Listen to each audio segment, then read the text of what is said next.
Você está ligado com a turma das quartas-feiras, Academia Bíblica Bereia. Hoje é quarta-feira, 17 de agosto de 2022. Esta é a turma do curso básico em teologia das quartas-feiras, Academia Bíblica Bereia, turma das quartas-feiras. Iniciamos hoje a primeira aula da nova matéria hermenêutica e exegese bíblica. Hermenêutica e exegese bíblica. Deixa eu dar uns rápidos avisos, bem rápidos, porque nosso horário já avançou um pouquinho, né, na espera dos alunos. Esta aula terá, não esta aula, esta matéria terá 7 aulas, e vocês vão entender por quê. Ela é tão substanciosa, ela tem substância tamanha, que fazer em 5 aulas é impossível, não tem como. Então, vamos trabalhar com 7 aulas. O nosso normal sempre tem sido 5 aulas, com exceção da matéria de escatologia, que houve aquela necessidade que vocês sabem, e agora a matéria de hermenêutica e exegese, que exige termos o mínimo de 7 aulas. Então, se você quiser anotar aí, o último dia desta matéria será 28 de setembro. Então, mês de outubro, começamos uma nova matéria. Então, 28 de setembro vai ser o último dia desta aula, serão 7 ao total, né? Dias 17, 24, 31 de agosto, 7, 14, 21 e 28 de setembro. Está anotado, então? Anote aí. Então, 28 de setembro será a finalização da aula desta matéria que iniciamos hoje. Outros, sim, quero agradecer os alunos que já puderam fazer os seus pagamentos do mês de agosto. Os que ainda não fizeram, eu tenho uma informação, não vou entrar em detalhes para não gerar nenhum tipo de constrangimento. Alguns poucos alunos da turma das quartas-feiras estão ainda devedores do mês de julho. Quero acreditar que ou foi esquecimento, ou algum problema de ordem pessoal. É só se comunicar conosco. Não tem mistério, eu não sou bicho-papão, não sou saci pererê, é só se comunicar comigo, pastor, tive esse problema, e pronto, conversamos para negociar da melhor maneira possível, ok? São poucos, não são muitos, dessa turma que estão ainda devedores do mês de julho, para evitar acumulações, né? Se às vezes um mês é um pouquinho complicado, quando se acumulam 2, complica mais ainda, tá? Creio que vocês estão sabedores, era desnecessário eu falar isso, mas eu sempre gosto de dar satisfação de tudo, porque eu não trabalho sozinho, não trabalho por cima de tudo com a direção e ajuda de Deus, eu trabalho com vocês. Então, vocês é a razão da existência da nossa escola teológica. Creio que vocês estão cientes que os Estados Unidos têm passado por um processo de, não somente os Estados Unidos, né, o planeta Terra, né, tem passado um processo bem complicado de inflação. Dizem que a inflação do mês passado foi de 10%, mas infelizmente isso não é verdade, que a gente vê isso no resultado final, quando você vai ao mercado, você vê mercadorias que subiram 20, 25, 30, até 40%, e outros bens de consumo que também tiveram um aumento enorme. A nossa escola não recebe ajuda externa de nenhuma igreja, de nenhuma entidade. Ela se mantém com a mensalidade do aluno, e também essa mensalidade do aluno também nos ajuda, né, a nós, no nosso sustento, no nosso ganha-pão, né? Não é que a gente prega o evangelho por dinheiro, mas Deus, por sua bondade e misericórdia, tem usado a escola teológica Bereia para também trazer-nos o nosso sustento material. De sorte que, contra a nossa vontade, no mês de outubro, anote aí, para você se organizar, no mês de outubro, infelizmente, não porque queiramos, somos obrigados, porque como aumentou tudo, nós não cobramos de você o valor da apostila, entenda bem, nós não cobramos de você o valor da apostila, mas para você ter essa sua apostila, a escola gasta com capas, com papel, com toner para imprimir, Entende? Então, vem um custo que a gente não repassa para o aluno. E temos nos esforçado para não fazer nenhum tipo de ônus ou outro tipo de valor além da sua mensalidade. Mas no mês de outubro, seremos obrigados, repito uma vez mais, porque a gente já está praticamente no limite a fazer um aumento de $10. Então, a mensalidade, a partir do mês de outubro, estará $10 a mais. Todos estão me entendendo, gente? Todos estão me entendendo? Eu vou fazer uma postagem para deixar bem claro, não é porque nós queiramos, no sentido de querer ganhar, é para cobrir as despesas, porque até Tá mesmo bom. com o correio a gente está Tá tendo bom, tá. muita dificuldade, entende? O meu objetivo não é ser exorbitante, eu tenho sido muito cuidadoso, eu sei que tem escolas que aí cobram 150, $200, não é o objetivo, entende? É proporcionar uma boa qualidade de ensino com um valor Tchau, vai com acessível, Deus. mas hoje nós estamos precisando, não é, deste aumento de $10. Todos estão me entendendo, gente? Todos estão me entendendo? Mas é a partir do mês de outubro. Então, a mensalidade de quem não pagou ainda agosto continua a mesma coisa, setembro a mesma coisa, somente em outubro que teremos um aumento de $10. Aí você se organiza, né, já sabendo que em outubro, quando você passar a sua mensalidade, ela estará crescida de $10 a mais. Tá bom, gente? Agradeço de coração a compreensão, a gentileza de todos. Vai dar certo no poderoso nome de Jesus, né? E a gente está aí batalhando bastante para que a nossa escola avance, né? Peço as orações para a gente começar a aula. Sábado agora, a gente estará começando aqui em Orlando o primeiro núcleo presencial da Academia Bíblica Berea, para a glória do Senhor nosso Deus. Estamos com 16 alunos, pelo menos, né? Como brasileiro, às vezes, é dado a fazer a coisa na última hora, a gente pode ter uma surpresa. Quem sabe, na última hora, de termos de 3 a 4 novos alunos. Assim que, por favor, estejam orando por nós. Foi muito difícil, né? Conseguirmos um núcleo aqui na cidade de Orlando. Foi uma igreja que nos procurou e estaremos funcionando apenas uma vez por mês, né? No sistema intensivo, das 9 da manhã às 4 horas da tarde. Assim que, por favor, esteja se lembrando de nós neste sábado, 20 de agosto, a partir das 9 da manhã, estaremos começando, então, esta nova turma, né, do Básico em Teologia, né, na ADK Quemoel, Assembleia de Deus, a meia hora aqui da nossa casa. Posso contar com as orações de vocês? Posso contar em nome de Jesus? Precisamos, irmãos, já que, de uma certa maneira, as turmas não estão crescendo, mas Deus agradou a ele, está nos dando essas surpresas de trazer novos núcleos. Último aviso para terminar. Lembre-se que o questionário de escatologia, vocês têm até o dia 31 de agosto. Quem ainda não me enviou, por favor, não tenha a surpresa de passar a data e não me enviar.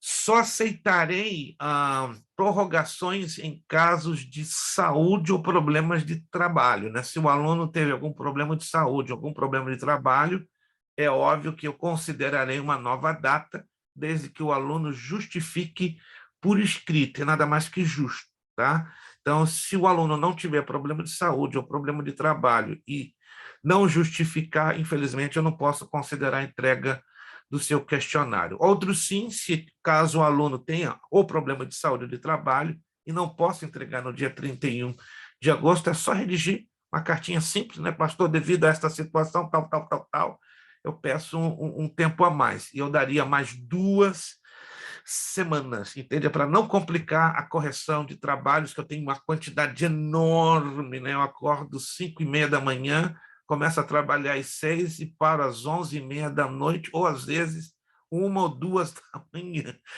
com muito trabalho. Graças a Deus, não posso me queixar. Tudo entendido? Maravilha? Qualquer dúvida é só me gritar. Abra sua apostila, por favor. Abra sua apostila na página de número 1. Está lá, numeradinho, página de número 1.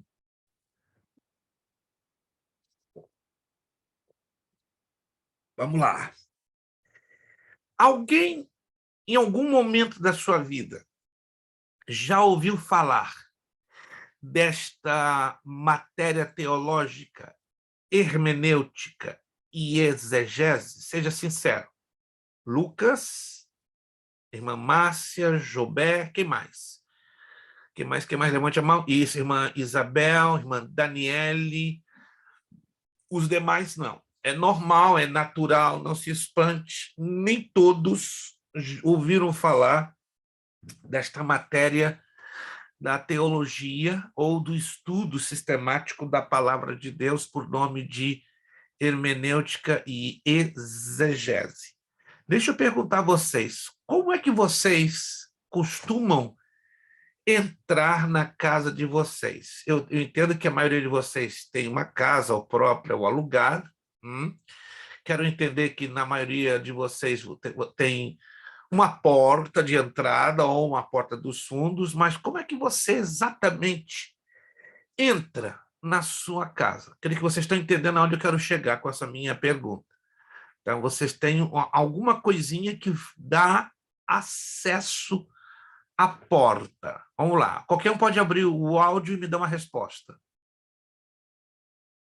Vocês estão fazendo assim, né? Essa mímica eu não entendo. Chave, né? Uma Chave. Maravilha, anote aí. Para você entrar na sua casa, você precisa de uma chave. Fui visitar um pastor hispano esse final de semana, em Tampa. Ele me levou na casa dele, muito interessante. Eu perguntei, pastor, sua entrada na sua casa não tem chave? Claro que tem. Eu estava olhando assim, mas passei a mão, ele começou a rir, passei a mão na porta lisinha. Eu falei, meu Deus, que porta estranha. É a primeira vez que eu vejo uma porta lisa. Sabe o que é lisa? Lisa, nem maçaneta tinha. Eu falei, por que esse homem abre essa porta? Daqui a pouco ele pega um cartão, parecendo um cartão de crédito, igualzinho cartão de crédito, ele encosta no meio da porta, e a porta abre. Eu falei, papai do céu, eu pensei que eu já tinha visto tudo, uma porta eletrônica, mas totalmente lisa. Sabe o que é lisa? Lisa, mas o sistema eletrônico estava exatamente embutido no meio da porta. Ele só encostou o cartão, parece essas portas de hotel. Já viram essas portas de hotel? Alguém já teve essa experiência? Só que a porta de hotel, ou você encosta, ou coloca dentro daquela ranhadura, né? Que você põe e volta. Mas essa é a primeira vez que eu vi uma porta, não só tocar o cartão, mas o engraçado é que depois ele me deu o cartão, e eu coloquei o cartão na parte de cima, na parte de baixo da porta, não aconteceu nada. É um espaçozinho mais ou menos desse tamanho, no meio da porta, que você encosta e abre. Olha que interessante. Por que eu estou fazendo essa pergunta, essa comparação? Com respeito à Bíblia Sagrada, tem algo muito parecido. Nós precisamos de uma chave para abrir a correta interpretação da palavra de Deus. Sem essa chave, se corre o risco de cairmos naquilo que nós chamamos de achismo. Eu acho, eu penso, me parece. Vamos então introduzirmos com esta matéria que vai falar muito a cada um de nós. Olha lá. E correndo Felipe, ouviu que lia o profeta Isaías e disse, entendes tu o que lês? E ele disse, como poderei entender se alguém não me ensinar? E rogou a Felipe que subisse e com ele se assentasse. Esse é o texto de Atos, capítulo 8, versículos 30 e 31. Alguns de vocês se lembram desta leitura bíblica? Alguém já passou por essa leitura bíblica alguma vez? Alguém pode me resumir, em poucas palavras, o enredo dessa história? Não precisa ser muito longo, não. Em 2 minutos, você pode me resumir qual a razão desse versículo 30 e 31? Tem uma história por detrás. Como seria essa história? Você pode me resumir em 2 minutos? Qualquer um de vocês pode abrir o áudio e me resumir em 2 minutos. Ninguém? Isso é uma história muito fácil, até na escolinha dominical. Isso é um evento que Felipe é arrebatado para o deserto para encontrar com o eunuco? Isso. O Lucas não quis resumir em 2 minutos, ele resumiu em 20 segundos. Felipe, um dos diáconos da igreja de Jerusalém, foi arrebatado ao deserto, pum. E ali apareceu e se encontrou com quem? Com o eunuco, que era um oficial da rainha de Candace. Para você ter uma ideia, a rainha de Candace seria hoje Etiópia. Etiópia, Sudão, Somália. Mas o que de curioso estava acontecendo com o eunuco? Havia alguma coisa bem curiosa. Aparece Felipe, tudo bem, o que o Lucas falou, agora que um outro aluno me completa a história. Apareceu ali no deserto, se encontrou com o eunuco, mas estava acontecendo algo muito curioso com o eunuco. Algo curioso, era isso que estava acontecendo. O Lucas então, já falou, agora qualquer um outro aluno me fale, por gentileza. Ele estava lendo um dos textos do Isaías. Do profeta Isaías. Ele estava lendo o profeta Isaías. Alguém se lembra exatamente em que parte ou em qual capítulo? Corretíssimo, ele estava lendo o profeta Isaías. Mas alguém se lembra em que parte, em que capítulo? Vamos lá. Não é tão difícil assim. Eu quero acreditar que alguns de vocês já passaram os olhos na leitura deste texto. Falava da ovelha que foi levado para o matadouro. Isto. Consegue se lembrar o capítulo, irmã Márcia? Só o capítulo. Não consegue se lembrar? Não? Não. Alguém consegue se lembrar? A Márcia 32. Não. Não? Eu acho que é o 54, pastor. Não. Mas o tiro na trave está forte. Não. Está pertinho, mas não é nem 32 e nem 54. É 53. 53, pastora Darlete, parabéns. Pastora Darlete, quando ela parece aquelas jogadoras de basquetebol, tá lá, à distância, pega a bola, quando ninguém pensa que a bola vai entrar, ela entra na cesta. Essa é a pastora Darlete, ela é jogadora de basquete. Parabéns. 53. Anote aí, gente, isso é importante. São coisinhas que às vezes lemos, passamos por cima e não memorizamos. Então, o eunuco estava lendo o capítulo 53 do livro do profeta Isaías, na parte da ovelha sendo levada ao matadouro.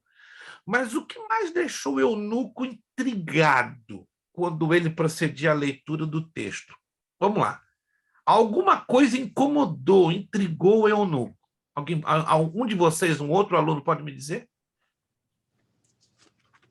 Alguma coisa intrigou o eunuco. Ele estava lendo lá Isaías, de repente aparece Filipe. E aí? Havia algo que estava intrigando o eunuco na leitura do texto. Porque ele lia e não entendia. Ele lia. Ele sabia se o profeta falava de si mesmo ou falava de outro. Exato. A pergunta que ele faz. Exato. Ele não sabe. A primeira pergunta que ele faz é essa. Aí ele entra na brecha evangelizando pesado. Exatissimamente. Mas a pastora Darlete deu o pontapé corretíssimo. Deixa eu perguntar a vocês, já aconteceu de vocês? Eu acredito que sim, comigo já aconteceu, dezenas de vezes, de você estar lendo um texto. Está tudo bem, você está entendendo maravilhosamente. De repente, você bate com os olhos num versículo e trava tudo, ou seja, bloqueia o entendimento daquela parte em específico que você está lendo. Alguém já teve essa experiência? Você está muito bem lendo. No livro de Levítico, a mente estava toda. O Lucas está mencionando um detalhe interessante. O livro de Levítico é um livro que dá esse problema. Você começa a lê-lo, é de boa, maravilha. De repente, você começa a tropeçar. Pum! É um texto estranho ali. Pum! Outro texto estranho ali. Pum! Outro mais estranho ainda. Aí desanima. E até deixa você nervoso. Uau! O que está querendo dizer isso aqui? É o problema do eunuco. E o eunuco disse, como é que eu vou saber se não me ensinam? Como é que eu vou saber se não me dão a orientação? Irmãos, a mesma coisa com a palavra de Deus. Permita-me falar algo, não é a título de desabafo. Você vai entender. Hoje em dia, quando eu falo hoje em dia, nos últimos 5 anos, para não dizer 10, é muito raro, e não entenda isso como uma crítica, por favor. É um fenômeno que eu não entendo, não sei por que ele tem acontecido, não sei não estou aqui para jogar o verde para colher maduro, mas de 10 anos para trás, ou um pouquinho mais, era muito normal nas igrejas ter o chamado culto de doutrina ou culto de ensino, isso de acordo com a igreja e com a denominação. E esse culto de ensino, ou culto de doutrina, era especificamente para quê? Levar a igreja a entender não apenas uma temática bíblica, mas ensinar a igreja a como interpretar aquele tema ou assunto que a palavra de Deus nos apresenta. Alguém já teve essa experiência de estar em algum culto, ou na sua igreja, ou uma outra igreja, denominado culto de doutrina ou culto de ensino, no qual o pastor ou o pregador lhe pega um texto e ele esmiuça em todos os detalhes e, acima de tudo, ajudando a congregação a compreendê-lo. Alguém já teve essa experiência? Sim ou não? Mas eu confesso a vocês que hoje isso, a cada dia que passa, a cada semana que passa, se torna um pouco raro. Hoje é muito normal encontrarmos, ouvirmos mensagens, eu não vou usar a expressão enlatadas, porque seria um pouco rude, grosseiro e injusto da minha parte, mas vamos dizer mensagens ensaiadas, tá? Com matemática X. Ok, não estou dizendo que isso seja errado, mas parece que a igreja está perdendo o acesso a interpretar corretamente as Escrituras, que deveria ser o contrário. Toda a igreja, com seus pastores, com o departamento de ensino da igreja, porque nem toda igreja tem um departamento de ensino, deveria se esmerar, se esforçar em levar a igreja a não apenas ler, mas a estudar a Bíblia, porque o estudar que nos ajuda a interpretar corretamente. Ler por ler não nos dá margem para corretamente interpretarmos o texto. Olha o que Pedro aqui fala, 2 de Pedro, capítulo 3, verso 16. Falando disto, como em todas as suas epístolas, entre as quais há pontos difíceis de entender, e os indoutos inconstantes torcem, e igualmente as outras escrituras, para a sua própria perdição. Segunda carta de Pedro, capítulo 3, verso 16. O próprio Pedro reconhece que o apóstolo Paulo, porque ele está aqui se referindo a Paulo, ao escrever as suas epístolas, tinha um linguajar elevadíssimo, que os indoutos, quem são os indoutos? Os de pouco conhecimento bíblico, e inconstantes, né? São aqueles que não estão nem aí para o estudo, eles podem facilmente torcer as outras escrituras. Isso, infelizmente, não é um luxo do tempo de Pedro, mas é uma constante nos nossos dias. Agora, avança comigo aqui na apostila que você vai ouvir agora algo de grande impacto. Estes versículos ou trechos bíblicos, os quais temos lido acima, falam exatamente do grande drama de muitos pregadores e ensinadores da palavra de Deus até os dias de hoje. Como entender e interpretar corretamente as sagradas Escrituras? Sem dúvida, os dedicados estudantes da Bíblia e obreiros da seara do Mestre necessitam conhecer as chamadas hermenêutica e exegese para melhor manejarem a compreensão do Santo Texto. Entretanto, quantos são aqueles que jamais ouviram falar das mesmas? Eu, há 6 anos, na cidade de Marlborough, em Massachusetts, fui convidado para trazer um pequeno cursinho de hermenêutica e exegese, durou 3 dias, 6 anos. Isso em 2016. E em torno de uns 85 obreiros, entre pastores, evangelistas, presbíteros e diáconos. Eu fiquei muitíssimo surpreso, mas assim, pensa numa surpresa que me gelou, que daquele grupo de 85, 90 obreiros, só 8 já ouviam falar, ou já tinham ouvido falar sobre hermenêutica e exegese. Pensaram até que era marca de xarope ou de analgésico. Falei, não, irmãos, não é marca de remédio, não. Incrível. E o pastor, eu já vi isso no Walgreens. Ele tá, vende no Walgreens, pastor? Irmão, dá licença. Isso não é remédio. Isso não é coisa para ser vendida em farmácia. Quando eu comecei a abrir o assunto, a surpresa foi tão grande, eu fiquei até preocupado que vários obreiros pararam de piscar. Eu falei, Senhor, estou tendo derrame de olho aberto, porque não conseguiam respirar. Uma coisa assim que estava assombrando, assustando. Fizemos isso num sábado e num domingo. Quando chegou no domingo, todos chegaram a uma conclusão, pastor, nós não sabemos ler a Bíblia. E eu fiquei mais assustado ainda. Passamos todos esses anos sem saber ler corretamente a Bíblia. Mas essa é a sensação que vai nos dar. Essa é a sensação que me deu há 48 anos, quando eu comecei a estudar hermenêutica e exegese.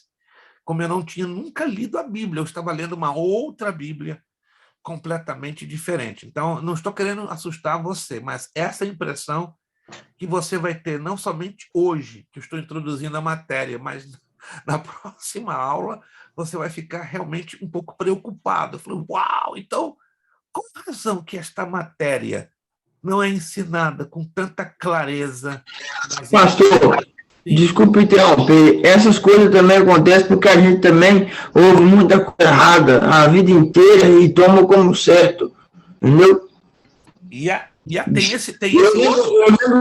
Eu fui descobrir que o texto do ele vem para matar, roubar e destruir não está falando de Satanás quando eu tinha 14. Eu ouvi aquilo de 4 anos, 10 anos ouvindo a mesma coisa.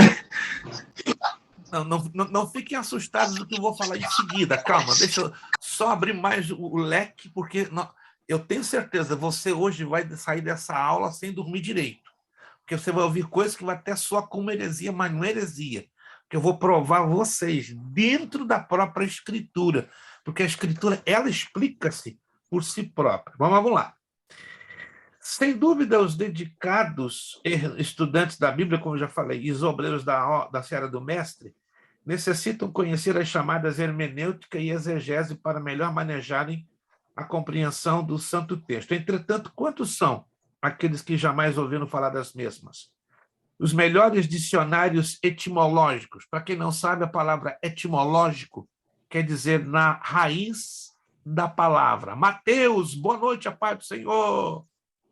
Mateus não está me ouvindo. Pastor, que bom. Até peço perdão por... Bom demais revê-lo, graças a Deus. Pelas últimas semanas. Jesus não voltou, não. Jesus não voltou, não. Pensei que Jesus tinha voltado e te levado e nos deixado. Meu Deus. Infelizmente não voltou ainda. Graças a Deus. Mas agora respiro aliviado.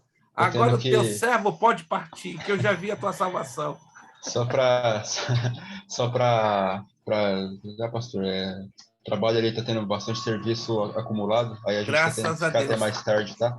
Mas Deus é bom. E na semana que vem já vai estar tudo normalizado já. Graças a Deus, tá? É bom. Tendo trabalho é importante, não tendo trabalho aí é preocupante. É verdade. Mas vamos lá, gente, vamos lá. Anote aí, etimológico, raiz da palavra. Então, existem aqueles dicionários que se dedicam ao estudo da etimologia, que é o estudo que analisa a palavra pela sua raiz de origem. Eu não sei se vocês sabem, a língua portuguesa, etimologicamente, tem a sua raiz no idioma latim. Quantos já ouviram falar disso? Que a nossa língua portuguesa tem a raiz no latim. Não só a língua portuguesa, mas o espanhol, o francês, o italiano, vários idiomas têm a raiz no latim. Então, os dicionários etimológicos ensinam, que estudam as palavras das suas origens e na sua evolução histórica, expõe que hermenêutica é a arte da interpretação do texto. Aí provém do termo grego hermeneuem, aí a forma como se pronuncia, ok? E a forma como se escreve no grego, que quer dizer interpretar. Não obstante, esta ciência bíblica não está sozinha. Tem a exegese como sua irmã gêmea, de fato, uma complementa a outra. Uma depende da outra.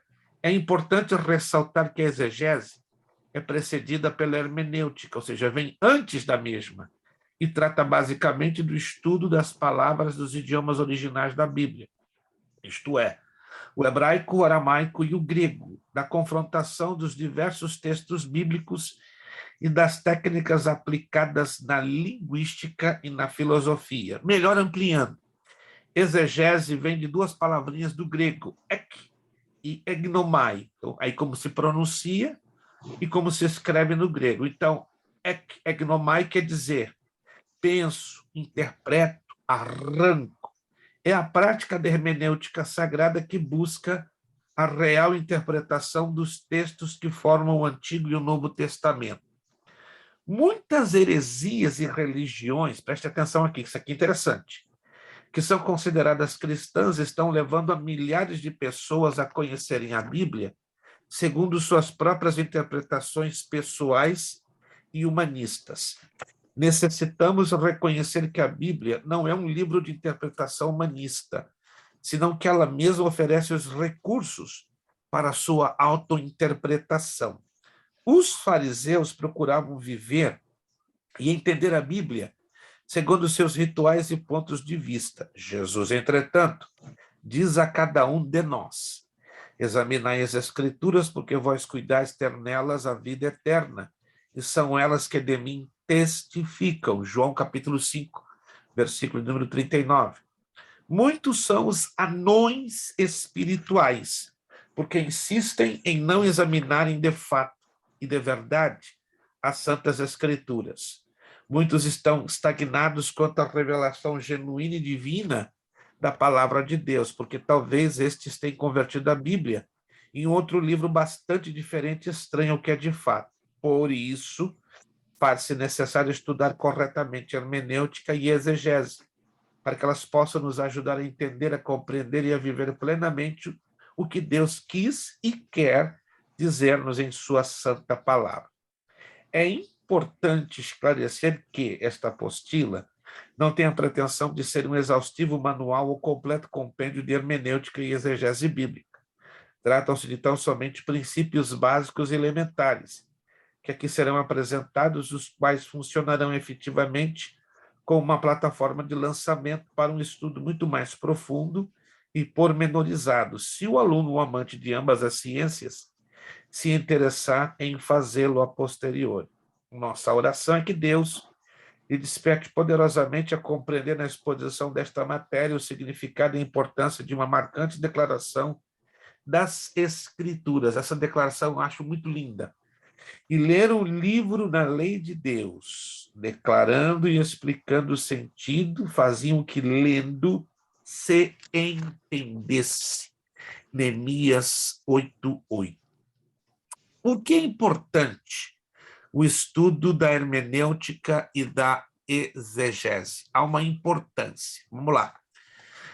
Convém que leiamos o texto de Atos 8, 26 a 35. Aqui, pelo menos, vamos chegar a 3 cruciais conclusões quanto a uma correta interpretação do referido texto. Vamos ler esse textozinho bem rápido. Ele é importante. Atos capítulo 8. Já falamos o resuminho da história, né? Mas agora vamos ler o texto. Atos capítulo 8. Verso 26 ao 35. O anjo do Senhor falou a Filipe, dizendo: dispõe-te, vai para a banda do sul, no caminho que desce de Jerusalém a Gaza. Este se acha deserto. Ele se levantou e foi. Eis aqui um etíope, eunuco, alto oficial de Candace, rainha dos etíopes, o qual era superintendente de todo o seu tesouro, que viera adorar em Jerusalém. Estava de volta e, assentado no seu carro, vinha lendo o profeta Isaías. Então disse o Espírito a Filipe: aproxima-te deste carro e acompanha-o. Correndo, Filipe ouviu ler o profeta Isaías e perguntou: compreendes o que vês lendo? E ele respondeu: como poderei entender se alguém não me explicar? E convidou a Filipe a subir e a sentar-se junto a ele. Ora, a passagem da Escritura que estava lendo era esta: foi levado como ovelha ao matadouro e como um cordeiro mudo perante o seu tosqueador. Assim ele não abriu a sua boca. Na sua humilhação lhe negaram justiça. Quem poderá descrever a geração? Porque da terra sua vida é tirada. Então Eunuco disse a Filipe: peço-te que me expliques a quem se refere o profeta. Fala de si mesmo ou de algum outro? Versículo 35. Então Filipe explicou, e começando por esta passagem da Escritura, anunciou-lhe a Jesus. Então, lendo esse texto, chegaremos a 3 cruciais conclusões. Primeira delas, o próprio Pedro admitiu que há textos difíceis de entender, que os indoutos inconstantes torcem igualmente as outras escrituras para sua própria perdição. Segundo, a arma principal do soldado cristão são as escrituras sagradas, e se desconhece o seu valor ou ignora seu legítimo uso, que tipo de soldado será? 2 Timóteo 2,15. As circunstâncias variadas que contribuíram na elaboração do maravilhoso livro exigem do expositor que o seu estudo seja meticuloso, cuidadoso e sempre científico, de acordo com os princípios hermenêuticos e exegéticos. Vamos ler 2 de Timóteo 2,15. Todos nós conhecemos muito esse texto, mas algumas das vezes não prestamos atenção em um detalhezinho, né? Há um detalhezinho no texto de 2 de Timóteo 2,15, ele é bem chamativo. Diz lá, 2 de Timóteo 2,15, procura apresentar-te a Deus aprovado, como obreiro que não tem de que se envergonhar, que maneja bem a palavra da verdade. Então, vamos interpretar bem rápido e bem simples esse texto. Procura te apresentar-te a Deus aprovado. O que Paulo está querendo nos ensinar, que nem todos se apresentarão aprovados. Tem os obreiros que vão ser reprovados, como na nossa escola. A gente está batalhando, fazendo de tudo, dando todas as chances, possibilidades, ajudando da melhor maneira possível, embora eu sei que ajudar a muitos alunos quase que ao mesmo tempo é meio complicado, mas a gente está aí trabalhando, entendeu? A gente se preocupa com cada um de vocês, porque é algo que Deus tem colocado nos nossos corações, a preocupação com a individualidade de vocês e não com unicamente a coletividade, correto? Mas o meu objetivo como diretor e professor é ver vocês sendo aprovados, né? Como eu acredito que a maioria de vocês querem alcançar esse objetivo. Na vida cristã, na vida como obreiro, a mesma coisa. Tem os obreiros que são chamados, mas nem todos são aprovados. Por isso que Paulo diz, procura apresentar-te a Deus aprovado, que é o melhor, né? Como obreiro que não tem de que se envergonhar. Tem obreiros que passam vergonha quando dão uma oportunidade para falar no púlpito, para falar em uma reunião de família ou para falar alguma coisa da palavra de Deus. São obreiros, até pastores, que ao abrirem a boca causam vergonha. Você até se assusta. Você é o pastor, mas como é que está falando esse nível de bobagem? Então, tem muitos obreiros que estão envergonhando e se envergonhando a obra e causando vergonha para si mesmos. Depois tem uma outra colocação que Paulo faz aqui, né, que maneja bem a palavra da verdade. Essa é a importância da hermenêutica. Nós temos que aprender a manejar. A frase que nós lemos em português, manejar bem a palavra da verdade, no grego, sugere a ideia de um soldado romano que aprende a manejar a espada romana. Não sei se vocês sabem, se você pesquisar, a espada romana era a única espada que cortava dos dois lados. E era geralmente uma espada que pesava de 3,5 kg a 6. Em outras palavras, era uma espada pesada. Não se poderia pegá-la com uma só mão. Era necessário aprender a usar as duas mãos para manejar bem, traçar bem a espada romana. Não sei se alguém aqui já prestou atenção ao assistir filmes de romanos, filmes de gladiadores. Alguém já viu algum filme de romano, de gladiador? Preste atenção, se você já viu, preste bastante atenção, que na maioria das vezes os soldados romanos empunham a espada usando as duas mãos. Quando você vê um soldado usando uma única mão, não é, na verdade, a espada romana. Tem uma versão pequena que o soldado romano usava, tipo uma adaga. Mas a verdadeira espada romana ela era muito comprida e, consequentemente, pesadíssima, que não dava para um só, com uma só mão, ser sustentada. Então, esse soldado aprendia a usar as duas mãos para cortar bem, para traçar bem, para se defender bem e atacar bem o seu inimigo. Portanto, faz-se necessário tomar as palavras no sentido que indica, que aponta o contexto, ou seja, os versos que estão antes e depois daquele texto que se estuda. É importante consultar o texto imediato e remoto. Escute essa, esse é um princípio da hermenêutica. Nenhum texto da Bíblia Sagrada, preste muita atenção nisso aqui, você tem que entrar na sua memória, na sua mente. Nenhum texto da Bíblia Sagrada pode e deve ser interpretado de maneira isolada. Isso é perigoso. Não podemos. Você pode não estar entendendo nada, mas você tem que tomar o contexto, avaliar o contexto, os versículos que estão antes e depois daquele texto, porque na maioria das vezes a interpretação daquele texto você vai encontrar dentro do contexto, mas nunca tente interpretar o texto sozinho, de maneira isolada. Comentamos algumas situações, olha só. É possível provar com a Bíblia Sagrada o ateísmo, pois nela encontra-se a afirmação: não há Deus. Olha que coisa séria. Se você for lá no Salmo 14:1 e no Salmo 53:1, vai ter essa declaração: não há Deus. Aí o ateu, o herege, aquela pessoa que combate a Bíblia, estica o dedão e diz: vê? A própria Bíblia está dizendo, não há Deus. Sabe por que eles gostam de fazer esses tipos de colocações? Porque eles pegam o texto sozinho, isolado.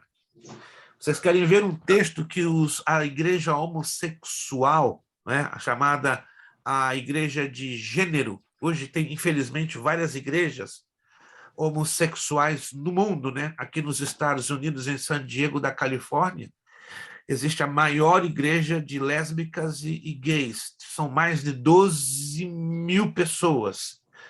No Brasil, há várias. Eu não vou citar nomes e nem nomes das igrejas, mas São Paulo, Rio de Janeiro, está cheinho já de igrejas de lésbicas e homossexuais. Mas sabe qual é o texto bíblico que eles se baseiam para justificar o homossexualismo? O relacionamento entre Davi e Jonatas. Irmãos, isso é perigoso. Em nenhum momento, quando você lê a história de Davi e Jonatas, dá uma ideia, insinua qualquer ideia que haja existido um relacionamento homossexual entre Davi e Jonatas. Mas os homossexuais e as lésbicas, para defender a ideologia de gênero, agarram-se naquele texto e apresentam, está aqui.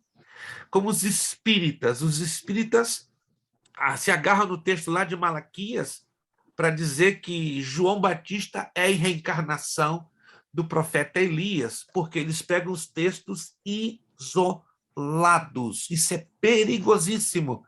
Na igreja evangélica tem acontecido demais isso.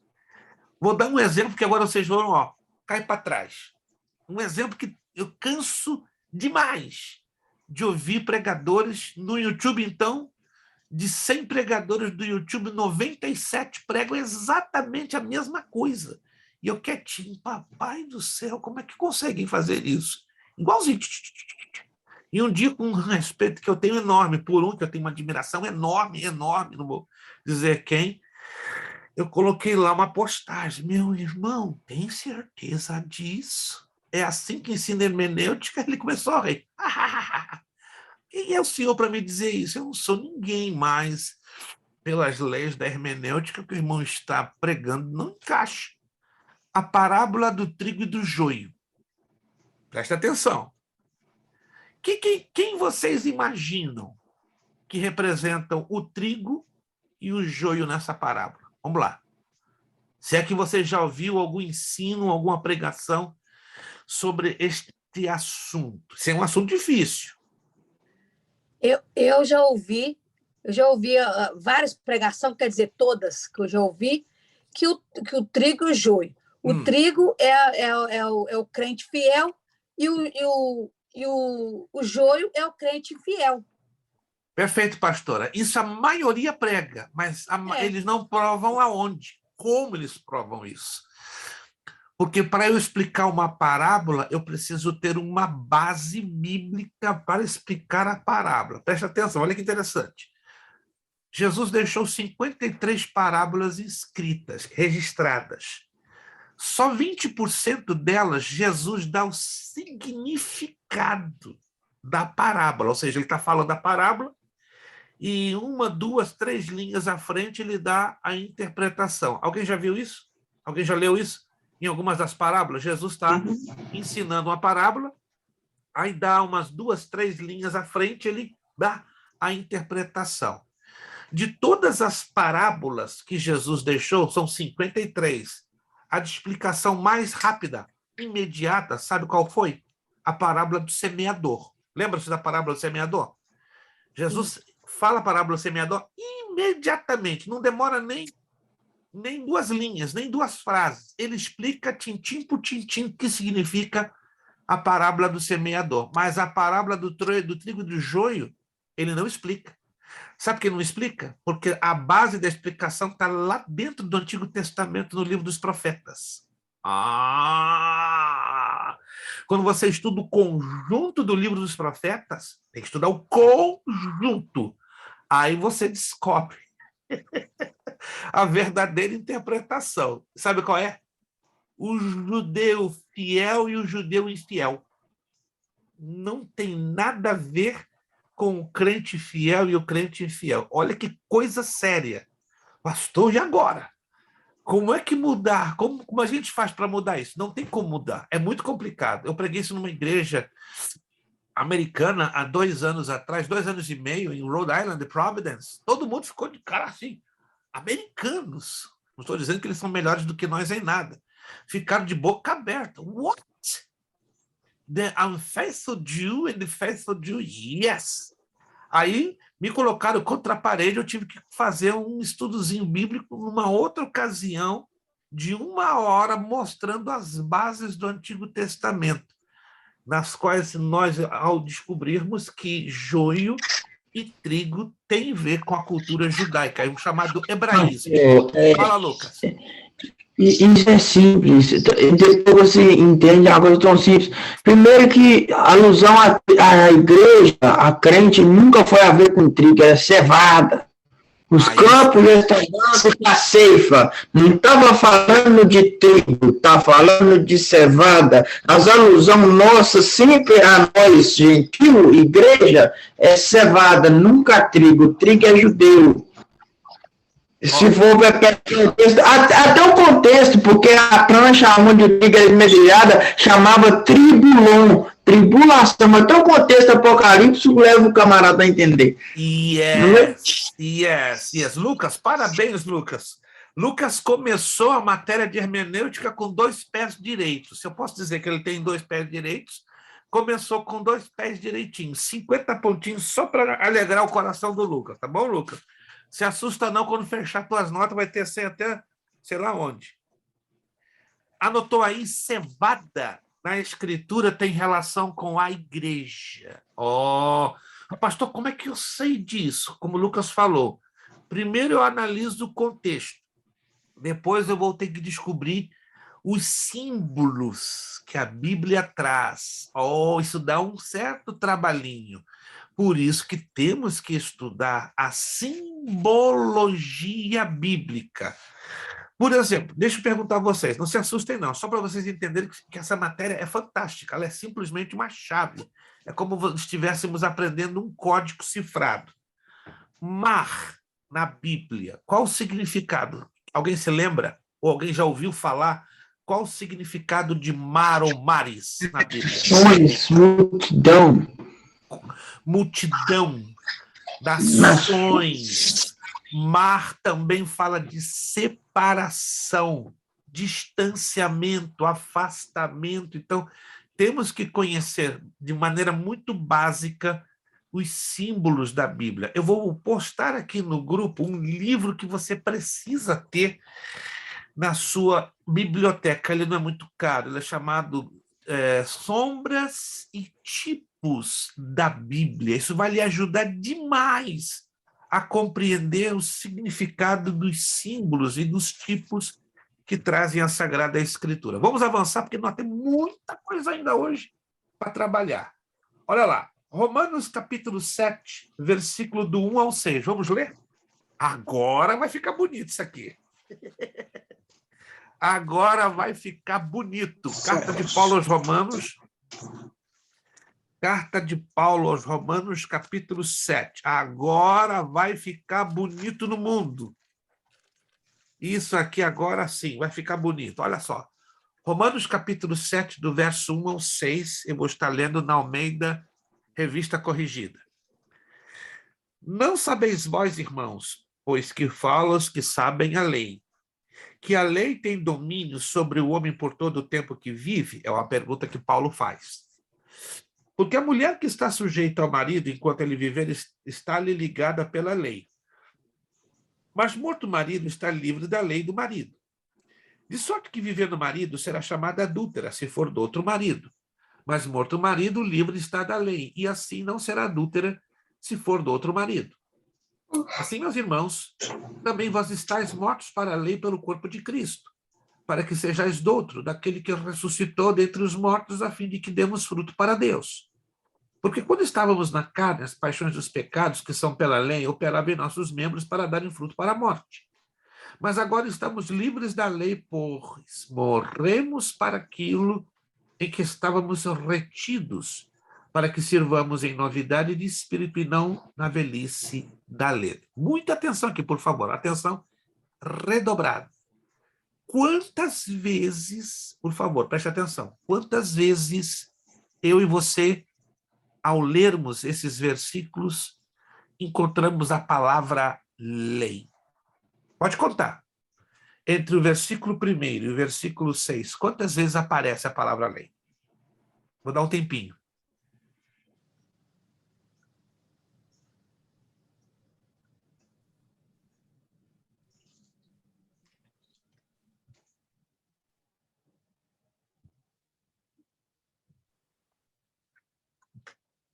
Alguém contou? 5, Pastor, 5. no meu aparece 7. 7 no meu. Revista Corrigida. Na minha é 7. Tem certeza? Se eu não errei na conta, na minha Eu deu também não 8, errei na pastor. conta, 7. Ah, eu vi aqui na minha 5, né? Vamos ver se está certo. Vamos lá então. Não sabeis vós, versículo 1. Todo mundo aqui no versículo 1? Todo mundo junto, ó. Não sabeis vós, irmãos, pois que falo os que sabem a lei. Número 1. Aí temos uma vez, correto? E que a lei tem domínio sobre o homem por todo o tempo que vive. Então, no versículo 1 temos 2 vezes. Confere? 2 vezes. 8. 2 vezes.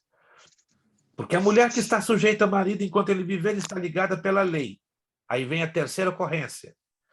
Mas morto o marido está livre da lei do marido. Aí temos 4 ocorrências. Está me acompanhando? Versículo 3. De sorte que vivendo o marido será chamada adúltera se for do outro marido. Se morto o marido, livre está da lei. 5ª ocorrência. E assim não será adúltera se for do outro marido. Verso 4. Assim, meus irmãos, também vós estáis mortos para a lei. 6ª ocorrência. Está anotando? Pela lei do corpo de Cristo, para que sejais do outro daquele que ressuscitou dentre os mortos, a fim de que demos fruto para Deus. Verso 5. Porque quando estávamos na carne, as paixões do pecado, que são pela lei. 7ª ocorrência. Operavam em nossos membros para darem fruto para a morte. Verso 6. Mas agora estamos livres da lei. 8ª ocorrência. Pois morreremos para aquilo que estávamos retidos, para que sirvamos em novidade de espírito e não da velhice da letra. Então, 8 vezes, conferiu aí? 8 vezes surge a palavra lei entre os versículos 1 e o versículo 6 do capítulo 7 de Paulo aos Romanos. Agora, você está sentado? Pasme. Cada uma dessas ocorrências, a palavra lei tem um significado completamente diferente. Oh! Esse é o probleminha. Se nós considerarmos o significado da palavra lei como um só, nós vamos ter problema para interpretar. Aqui fala de vários significados. Lei civil, lei divina, lei humana, lei criminal, vários tipos de leis, um total de 8. Mas como é que eu vou distinguir isso? Não apenas pela palavra no original, que é nomos no grego, mas pelo contexto. Uau! E essa é a parte um pouquinho mais difícil, porque nós não estamos acostumados a lermos o contexto. Quantos estão me entendendo, gente? Quantos estão me entendendo? Nós não estamos acostumados a ler o contexto. Nós vamos com aquela sede ao pote, pum, ao texto. Mas a coisa não é assim, não. Temos que ler o texto sem dúvida nenhuma. Mas nós temos que observar qual é o contexto dentro do qual aquela palavra está inserida. Então já estamos começando aí. Podem aparecer várias palavras exatamente iguais num grupo de versículos, mas não quer dizer que essas mesmas palavras, embora repetindo-se, elas terão o mesmo significado. Muito pelo contrário. Calma, não vou te infartar. Vem coisa mais impressionante ainda. Vamos lá. É o que nós fizemos essa pergunta. De que lei fala o apóstolo? Vocabulário do escritor. Enquanto for possível, é necessário tomar as palavras no seu sentido usual e ordinário.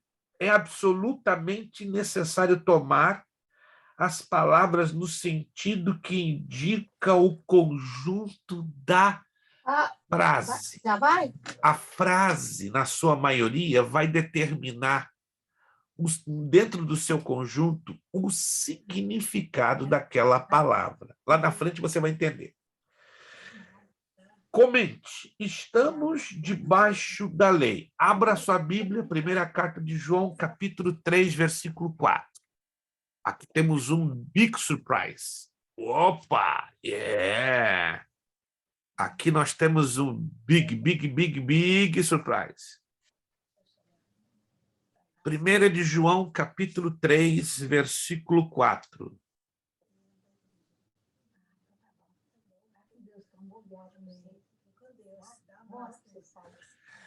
Primeira carta de João, capítulo 3, versículo 4. Qualquer que pratica o pecado também pratica iniquidade, porque o pecado é iniquidade. Versículo 6. Qualquer que permanece nele não pode pecar. Qualquer que peca não viu nem o conheceu. Preste atenção, há um probleminha de tradução em algumas Bíblias. Tem algumas Bíblias que fazem uma afirmação muito estranha, dizendo que aquele que nasceu de Deus não pode pecar. Você tem essa tradução? Está aí no 3º capítulo de 1 de João. Esse é um problema de tradução. Aquele que é nascido de Deus não pode pecar. Está lá no versículo 9. Alguém pode ler para mim, se você tem essa tradução? É muito estranha essa tradução. Deixa eu me afastar aqui, que eu vou apanhar a tradução que eu tenho aqui nas mãos, que eu vou mostrar para vocês. Só um momentinho.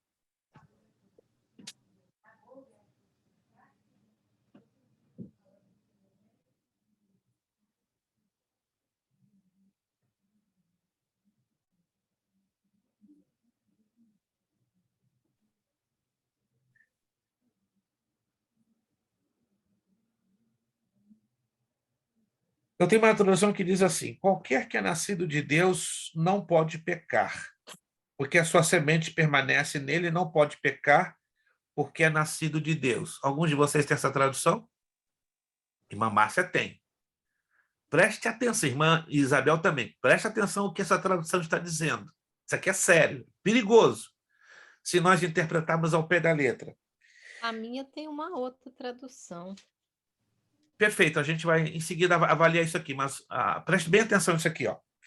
Qualquer que é nascido de Deus não pode pecar, porque a sua semente permanece nele e não pode pecar, porque é nascido de Deus. Essa tradução é perigosíssima. O que essa tradução está querendo dizer?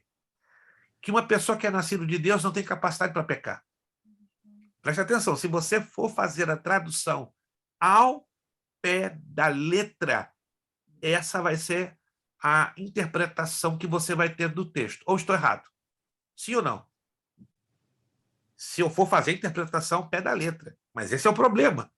Um bom número de cristãos se valem deste texto, nesta tradução, para fazer essa estranha afirmação, que é herética, ela é espúria, ela não é verdadeira. Agora, fizeram uma atualização dessa tradução da seguinte maneira, que é o correto. Qualquer que é nascido de Deus não vive na prática do pecado, porque a sua semente permanece nele e não pode viver pecando, porque é nascido de Deus. Alô, essa é a tradução correta e esse é exatamente como está nos originais do grego koiné. Em outras palavras, temos que ter redobradíssima atenção quando estamos lendo um texto bíblico que, parece ou não, ele fere princípios doutrinários. Que princípios doutrinários? Irmão, um crente peca. A diferença do crente para o ímpio é que ele tem temor a Deus, ele tem a habitação do Espírito Santo, ele tem consciência de pecado, tem consciência de arrependimento, tem consciência de purificação. Estamos certos nisso?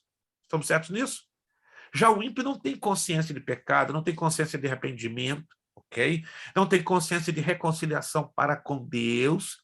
Então, olha o perigo desta tradução. Que essa tradução, se você tomá-la de maneira literal, você vai afirmar o quê? Que um crente não pode pecar.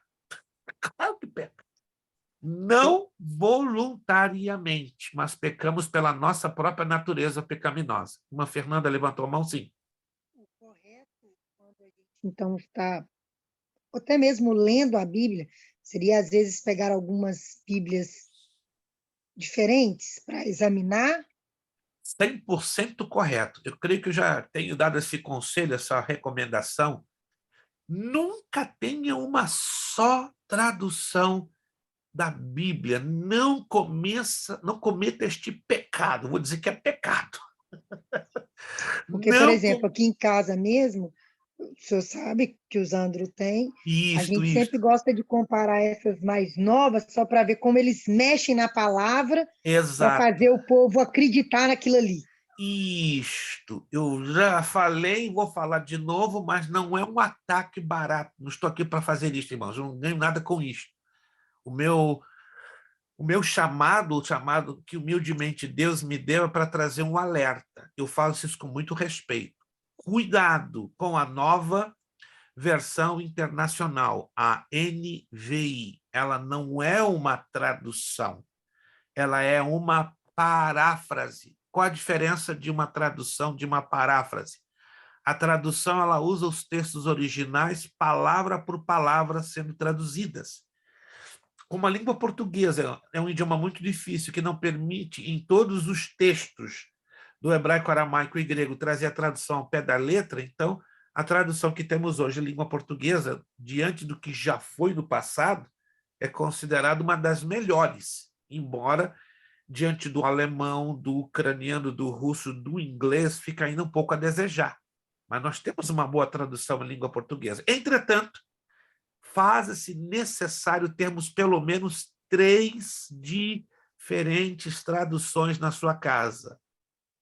Almeida Corrigida Fiel, ACF. Almeida Revista Atualizada. Almeida Revista Corrigida 1995. A Almeida Revista Corrigida 1969 é a melhor tradução da Bíblia em língua portuguesa, embora ela está caríssima. Tem alunos que eu descobri que estão conseguindo por $300, porque não se faz mais dessa Bíblia. É uma tradução antiga. Onde passou a 300? O que eu estou caçando, eu não estou achando.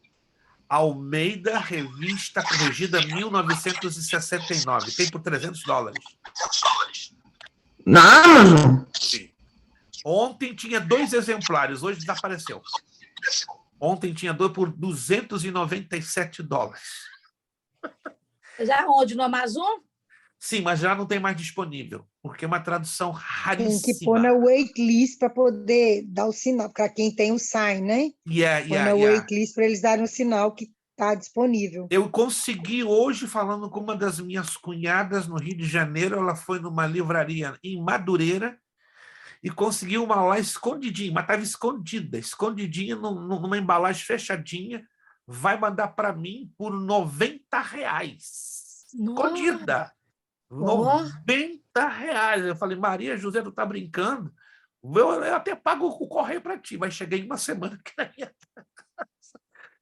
90 é raridade. Essa tradução hoje é a melhor tradução da Bíblia em língua portuguesa. Depois da Almeida, Revista Corrigida 1969, a 95 e a ACF ajudam bastante. Mas se você puder ter 3, excelente. Agora, não confunda tradução com Bíblia de estudo. Já falei isso algumas vezes.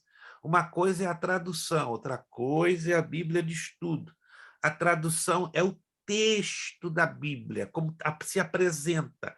A Bíblia de estudo são os estudos bíblicos, os comentários, as pesquisas arqueológicas que são comuns, não é, de algumas Bíblias de estudo, né? Por exemplo, hoje no mercado, já falei, não é propaganda, não estou ganhando nada com isso, a melhor Bíblia de estudo hoje no mercado é essa aqui, ó, a Bíblia Antônio Gilberto. Né? O Lucas tem essa Bíblia, claro.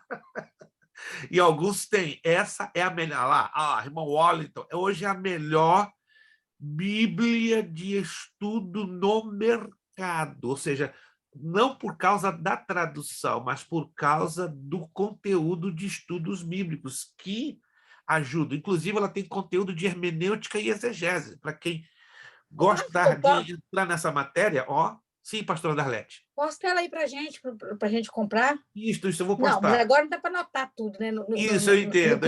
Não, eu vou fotografar e postar. Tá bom. Para estudo de hermenêutica e exegese, essa é nota 1000. Nota 1000, né? Quem já adquiriu, como irmão Wallington, Lucas, ela é maravilhosa. Sim, Gilberto. Abra seu olho, está fechado. Qual é o ano da Bíblia? Você falou 64? 69. Almeida, Revista Corrigida, 1969. Hoje, considerada, ela é uma raridade, tanto que é caríssima, ela não se publica mais em língua portuguesa. Se você encontrar, pode encontrar uma reimpressão ou uma reedição. Deixa eu avançar aqui um pouquinho, que ainda nós temos muita areia, ou seja, muita água para correr debaixo da ponte. Vamos lá. Lá embaixo você vai ver o texto de 1 de João 3,4. Eu apresento em 3 traduções diferentes, ou 2, pelo menos. A Almeida Revista Atualizada diz assim, ó, todo aquele que pratica o pecado também transgride a lei, porque o pecado é a transgressão da lei. Depois tem a Almeida Edição Contemporânea, que é a Bíblia da Bíblia Thompson, a tradução da Bíblia Thompson. Nos apresenta, todo aquele que comete pecado transgride a lei, pois o pecado é a transgressão da lei.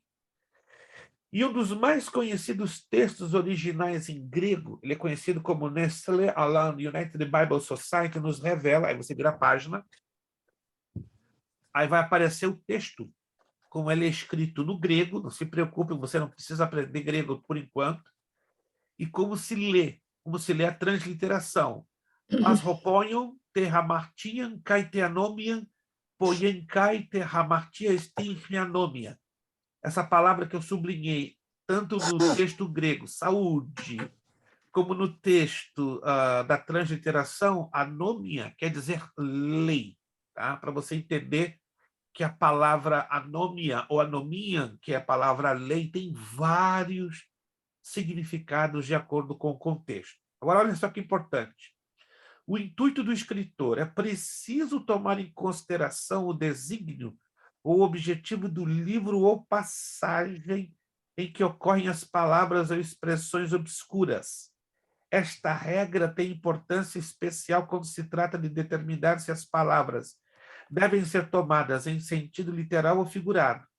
Para não incorrer em erros, convém também deixar-se guiar pelo pensamento do escritor e tomar as palavras no sentido que o conjunto do versículo indica. Exemplos. O apóstolo João, no fim do seu evangelho, lá em João 20, 30, 31, Lucas, no começo de seu evangelho, Lucas 1, 1, 4, e aí vem a dedução, Romanos 1, 7, Gálatas 1, 6, 7 e 1 de Timóteo 1, 3, 4. Chaves, Números 1 e 1, usa a palavra no deserto, que é o título do livro de Números. Aí nós temos o paralelismo e correlação.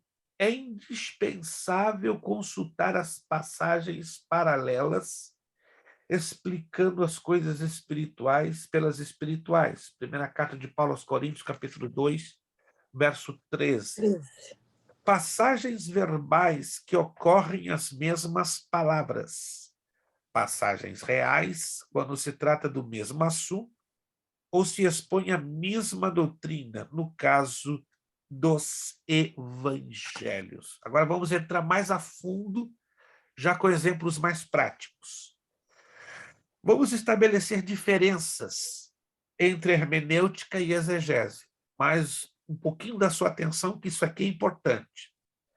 A hermenêutica é a agrupação, é o conjunto de leis e princípios de interpretação do texto. Então, para eu interpretar o texto, eu tenho que conhecer esse conjunto de leis, esse conjunto de princípios. Se eu desconheço esse conjunto, vai ser muito complicado eu interpretar corretamente o texto. A palavra provém do grego Hermes, que na mitologia grega era o porta-voz dos deuses, seu intérprete. Hermes era o filho de Zeus, o chefe dos deuses. No paganismo romano, o deus Mercúrio equivale ao grego Hermes. Mercúrio era o filho de Júpiter. A exegese é o estudo do significado do texto bíblico. Então, repetindo, a hermenêutica, ela estuda o conjunto das leis, ou de leis e princípios, para interpretarmos o texto corretamente, o texto bíblico. Já a exegese, ela nos ajuda a entender, a estudar o significado do texto. Portanto, trata com os idiomas originais da Bíblia, sobretudo nos aspectos, isso a exegese trabalha, tá? Com a morfologia, com a lexografia e com a sintaxe. Ih, pastor, deu ruim. Por quê? Estudar português agora me matou. Mas vamos ter que estudar um pouquinho a língua portuguesa para você entender essa parte. Eu sei que tem aluno aqui que tem pavor de estudar português. É como a cruz diante do Drácula. Mas para entendermos a Bíblia, temos que entender princípios básicos de funcionamento da língua portuguesa. Vamos lá. Morfologia é a estrutura do idioma bíblico em estudo. A língua portuguesa tem quantas letras, gente? Me deu um branco. Quantas letras tem a língua portuguesa, incluindo as vogais? Será possível que esqueceram? Ai, ai, ai, ai, ai, papai do céu. Ninguém se arrisca, não? Estão contando ainda, gente. Isso é coisa de escola dominical. Que legal. Fala, Mateus. Mateus, salva. Mateus, salva. Salva esse povo, Mateus. Não, pastor, é só uma questão, uma pergunta mesmo. Por mais que a gente tenha boas traduções, né? Igual a 1969, 1995, para a gente ter uma exegese assim mais correta, por assim dizer, o bom seria saber a língua materna, né? Isso, a língua portuguesa. E essa é a parte mais complicada para os que falam português, porque eu creio que deve ser conhecimento não apenas do Mateus, mas de todos. A língua portuguesa é a mais difícil de todo o planeta Terra. Por que eu digo isso, irmãos? Creio que alguns de vocês sabem, outros não. A minha língua materna não é o português. Não é o português. A minha língua materna é o hebraico e o espanhol. Embora eu nasci no Brasil, no Rio de Janeiro, mas eu fui criado até os 14 anos dentro de um bairro chamado Botafogo, onde tinha gueto judaico. E nos guetos, não sei se você já pesquisou isso, nos guetos, ainda que fora de Israel, as crianças são ensinadas no idioma do seu país. Entende? Então, em casa, eu só conversava em hebraico e em espanhol. Muito pouco eu entendia ou quase nada de português. Quando o meu bisavô Rabino falece, né, sendo ele o patriarca da família, ele tinha um controle da família, então cria-se o quê? Uma liberdade maior. Aí eu entro na escola pública. E aí eu passo dos meus 14 aos meus 19 anos sendo reprovado. Em quê? Em língua portuguesa. Com 19 anos de idade, olha, gente, eu fiquei atrasado 5 anos na escola. 5 anos, você pode não acreditar. Né? Rodei com 14 para 15, com 15 para 16, 16 para 17, 18 para 19, tudo por causa do português. Com 19 anos de raiva, mas sabe o que é raiva? Raiva, eu falei, vou fazer a faculdade de língua portuguesa. E fiz 12 anos. 12 anos pela UFRJ. Eu falei, de raiva, vou aprender esse idioma como eu nunca aprendi na minha vida. E ainda não falo satisfatoriamente português. Mas não falo, gente. Eu confesso, o meu idioma nativo é o hebraico e o espanhol. Isso porque você não me viu ministrar em hebraico ou em espanhol. Eu estou em casa, mas quando eu falo em português, eu ainda falo muita bobagem, quebro nos verbos, sou ruim nas conjugações. E, para piorar, eu escrevo na forma quando eu escrevo uma carta, eu uso português de Portugal, porque a minha professora foi uma portuguesa do Algarve. Não tenho sotaque português, mas a forma como eu escrevo no português de Portugal. Né? Quando eu monto as apostilas, claro, eu uso o corretor para a ABNT, que é a da língua portuguesa, o português do Brasil. Mas se você vai um dia receber uma cartinha escrita por mim, você vai se assustar, né? Você vai ver eu falar contacto, facto e assim por diante, porque eu aprendi o português de Portugal. Então, a língua portuguesa é um idioma muito difícil. Gente, não tem nada a ver com o hebraico, o inglês, o russo, pode ser foneticamente estranho para os nossos ouvidos, mas gramaticalmente, o inglês, o russo e o hebraico são simplérrimos. Tá? Então, para os que não souberam responder a pergunta, a língua portuguesa tem 25 letras. 25 letras. 26, okay. Pastor, não? 25, tenho certeza absoluta. O Aurélio... Por causa do K, do Y... Incluindo eles. O Aurélio século XXI diz lá, pode consultar lá o Aurélio século XXI, autoridade na língua portuguesa. 25 letras, tá? 25 letras. Vou consultar depois, porque eu estou no celular... É igualzinho à língua inglesa. A língua inglesa também tem 25 letras. O espanhol, 25 letras. O alemão, 25 letras. Só o hebraico que tem 22 letras. Uau! Não tem... Antes eram 23, mas com o K... O Y e o W... Ficou em 25. Na verdade, eram 22, né? Pelo menos diz como se diz aquele livro, tem um livro maravilhoso de gramática de língua portuguesa, eu vou postar para vocês. Tem um também chamado Português para Pregadores Evangélicos. Esse livro é de arrebentar. Se você quer conhecer melhor a língua portuguesa através da Bíblia, eu vou recomendar um livro, se você quiser, ninguém precisa comprar.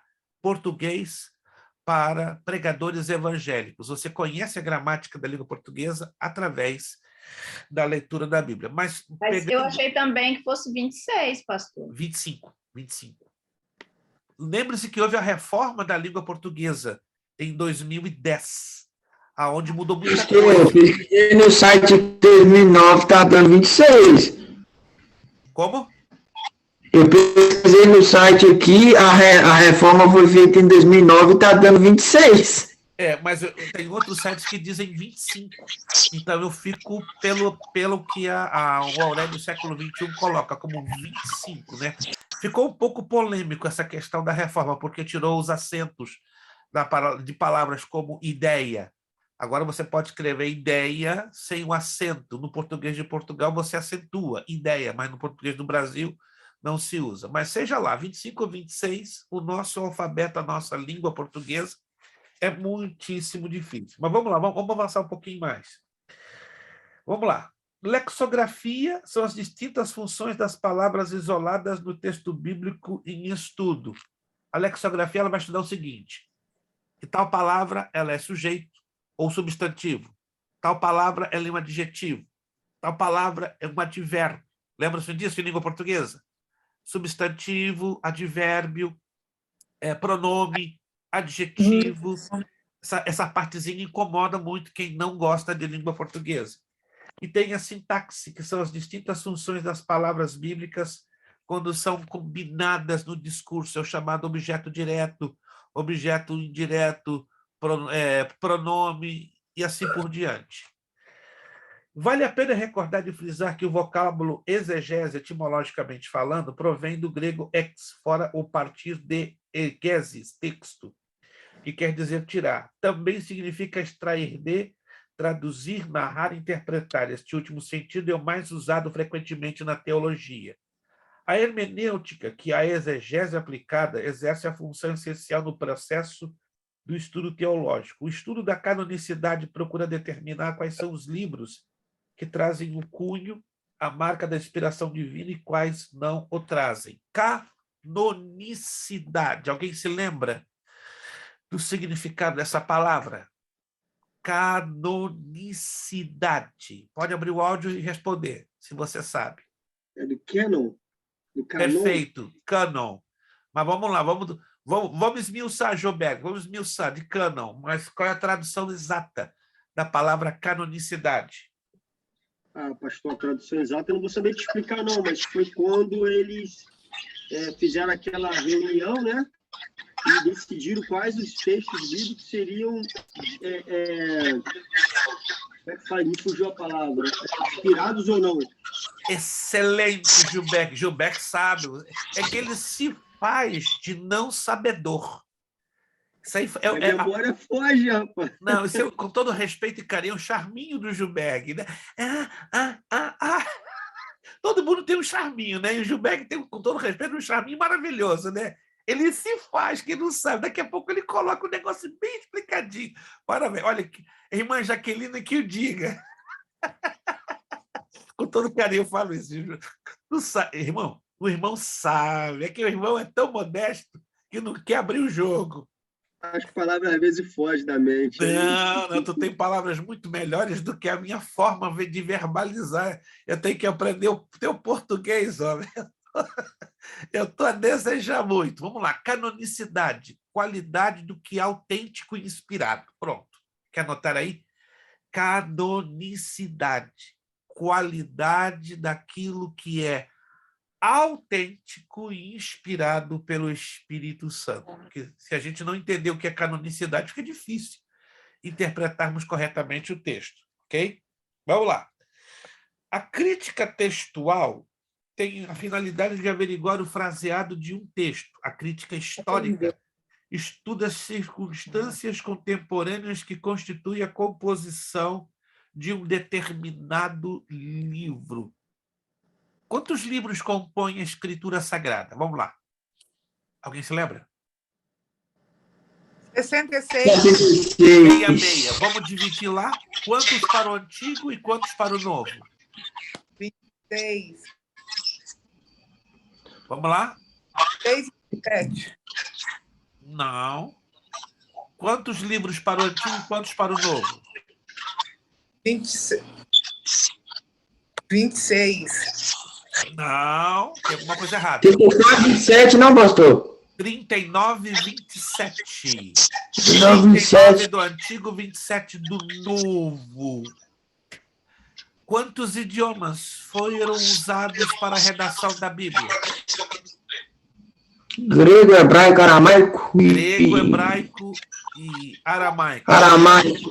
que é o grego koine, não o grego clássico. O grego do povo, koine, quer dizer do povo. Hoje religioso, né? Isto. Quantos autores Deus usou para a redação dos 66 livros? Nossa. Não se lembra. Quantos autores?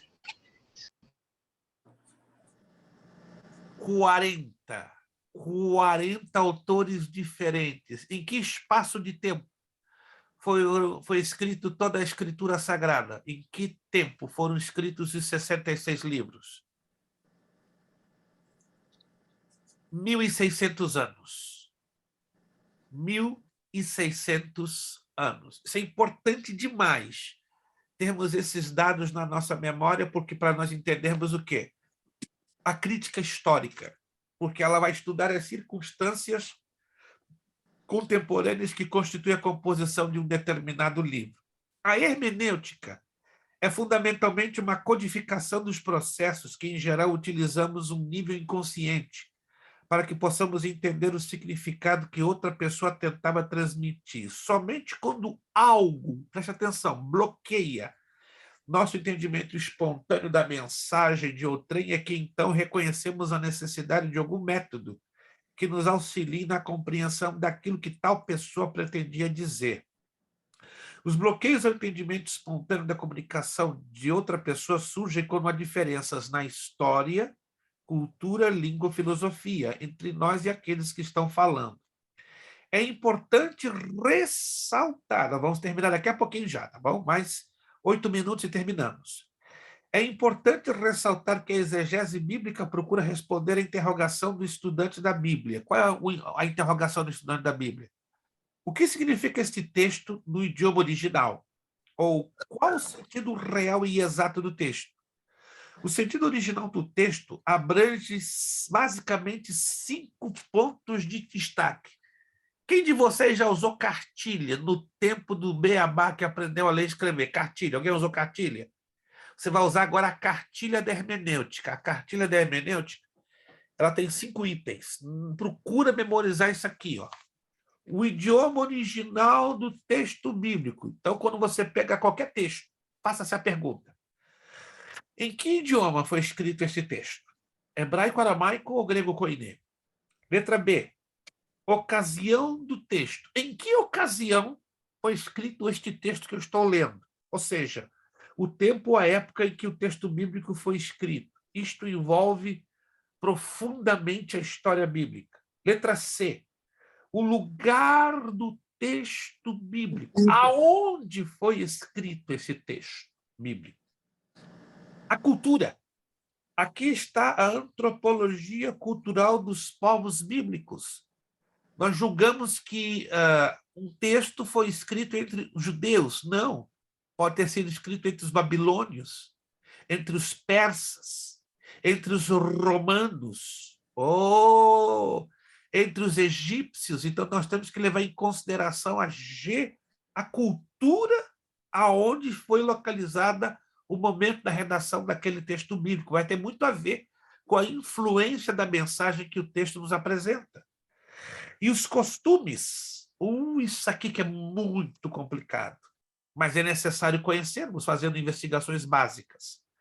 Gênesis 31, 19, 30, 32 a 36. Aí a explicação. Vamos ler esse texto para a gente já fazer, daqui a pouquinho, em 5 minutos, o fechamento da nossa aula.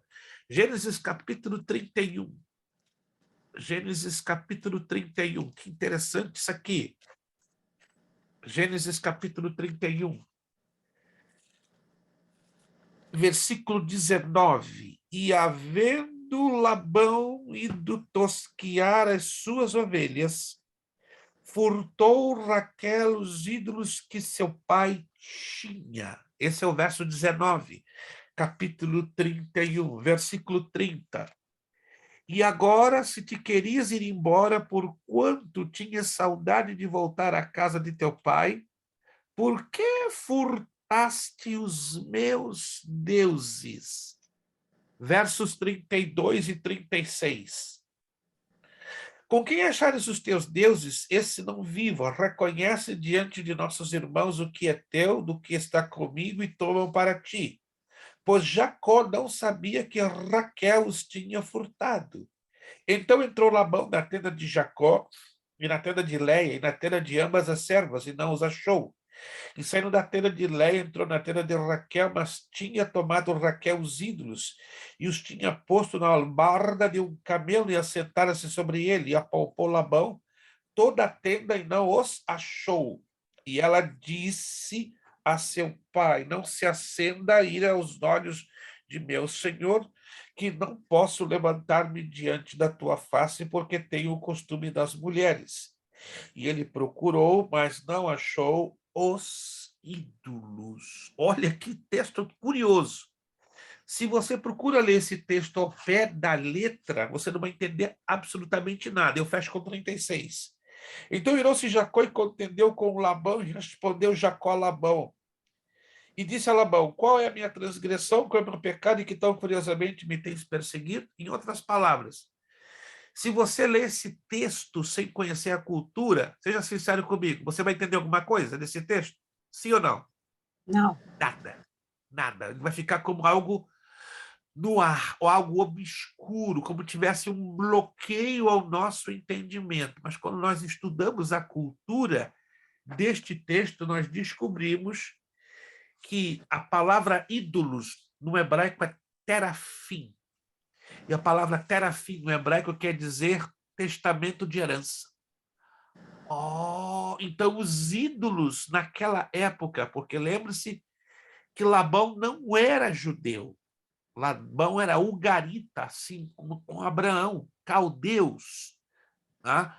Só depois de Jacó que os judeus foram existir. Gente! Abraão não era judeu, era ugarita, era caldeu. Ele pertencia a uma civilização pagã que adorava outros deuses. Então é normal que Labão estivesse manejando com o quê? Com deuses estranhos.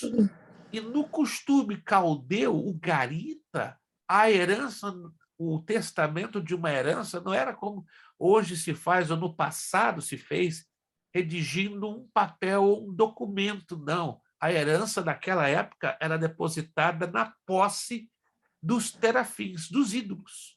Uou!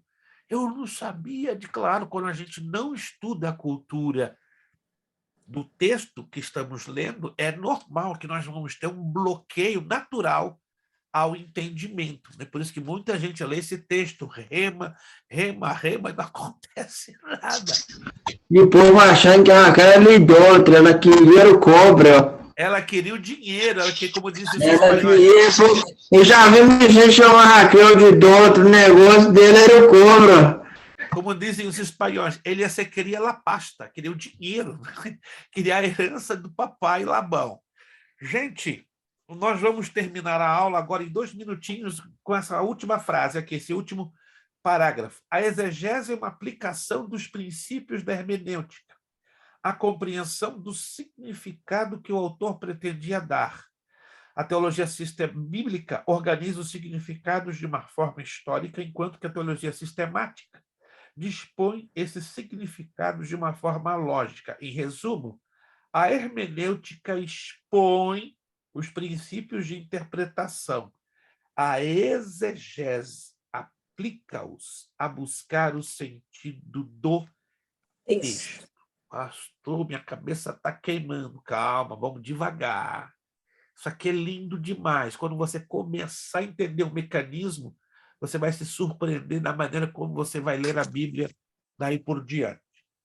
Deverzinho de casa, você vai ler as páginas 4, anote aí, deverzinho de casa. Você vai ler as páginas 4, 5, 6, 7 e a página... Da página 4 à página 11. Da página 4, aonde você lê Princípios Elementares da Hermenêutica Bíblica, parte 1, e vai ler até a página 11, aonde você vai ler ali, ó, ensino bíblico explícito e implícito. Repito, da página 4 à página 11. Deverzinho de casa. E aí, você lendo essas páginas, você poderá fazer o exercício das páginas 11, 12 e 13. Repito, você vai ler da página 4, certo? Aonde você vai ler princípios elementares da hermenêutica bíblica e vai terminar lá na página 11, onde diz o ensino bíblico explícito e implícito, para que então você possa fazer o exercício que está na página 11, 12 e 13. Anotado? Anotado? Leitura da 4 a 11, para que então você possa ter condições de fazer os exercícios das páginas 11, 12 e 13. Próxima aula. Não se esqueça, vai ser importante demais que você leia essas páginas, mesmo que não entenda tudo, porque vai te dar condições para fazer os exercícios das páginas 11, 12 e 13. Alguma pergunta, alguma dúvida que gostariam de fazer? Podem se manifestar. Ainda está processando. Eu sei que é muita informação, mas a gente vai devagar, aos pouquinhos, processar essa informação e, o mais importante, saber usar todo esse mecanismo tão importante. Deixa eu perguntar, quantos começaram no dia de hoje a perceberem que há uma necessidade urgente de aprendermos a interpretar corretamente o texto sagrado? Quantos perceberam? Ela é uma necessidade urgente. Se nós não aprendermos a pegar o básico, fica complicado demais ler a palavra de Deus. Irmã Márcia tinha uma pergunta? Faça. Abra o seu áudio, está fechado. Eu fiquei completamente perdida com a parábola do trigo e do joio, porque, para mim, os filhos do maligno é o joio, não é isso? E os filhos do reino é o trigo, não é isso? Mas ou não? A irmã não leu o capítulo 25, do verso 31 ao 40 de Mateus. Leia com atenção que a senhora vai descobrir. Uma das chaves da parábola do trigo e do joio está lá em Mateus 25, do verso 31 ao 40. Anote aí. É uma das chaves. O pequeno spoiler da parábola de Mateus, a maioria delas tem a ver com o fim dos tempos, viu? Exato. A grande maioria, tudo ali, as bodas, serviço, a maioria. Só um spoilerzinho para a galera começar a ler Mateus. Excelente, Lucas, excelente. Então, eu só vou dar essa dica para a irmã Márcia. Depois, indo para o livro dos profetas, a senhora vai encontrar a chave completa. A senhora ficou um pouco perdida, que é normal, não é? Porque isso faz parte de uma coisa que a hermenêutica chama de hebraísmo. O que é hebraísmo? Pontos da cultura judaica expostas dentro do conteúdo das escrituras. E essa parte pouca gente conhece, porque pouco se ensina sobre os hebraísmos. E são difíceis de serem interpretados. Sim, mas é porque a palavra diz que são os anjos que vão fazer essa separação, não é? Entre o trigo e o joio. Mas observa lá com atenção, você tem que ler com atenção o contexto de Mateus. Exatamente, irmã. Nós vamos ser arrebatados pelo poder do Espírito, não vai ser os anjos que vai levar a igreja. É o Espírito que vai arrebatar a igreja. Há um tratamento com a igreja. Os anjos vão fazer a separação de judeu. Nós vamos ser arrebatados pelo poder do Espírito. Ao suar da última trombeta, o Espírito arrebata a igreja. Anote aí. O Espírito trata com a igreja, mas os anjos é que tratam com Israel. Isso é uma chave da hermenêutica. Olha só, gente. Gente, Deus falou alguma coisa conosco por essa matéria, começando hoje? Sim ou não? Sim. Se Deus não falou, eu vou começar a jejuar por... Pastor, uma perguntinha só. Aonde que é o livro dos profetas que a gente lê lá para checar Aonde que é o livro dos profetas? São todo o conjunto do livro dos profetas, começando por Isaías e terminando em Malaquias. Só tem que ler o conjunto. Só que ler o conjunto, os profetas maiores. Que vai dar o significado dessa palavra? Vai dar o contexto do que é joio e trigo, que são o judeu fiel e o judeu infiel. Então, há necessidade de ler o conjunto dos 17 livros dos profetas. Isaías a Malaquias, né? De Isaías a Malaquias. Sim, Mateus. Uma dica para o pessoal aí, né, que uma dica. O contexto com hermenêutica e exegese é que escritura interpreta escritura. A Bíblia se interpreta a si própria. Esse é o problema quando nós ouvimos aquilo que acham. Esse é o problema, gente.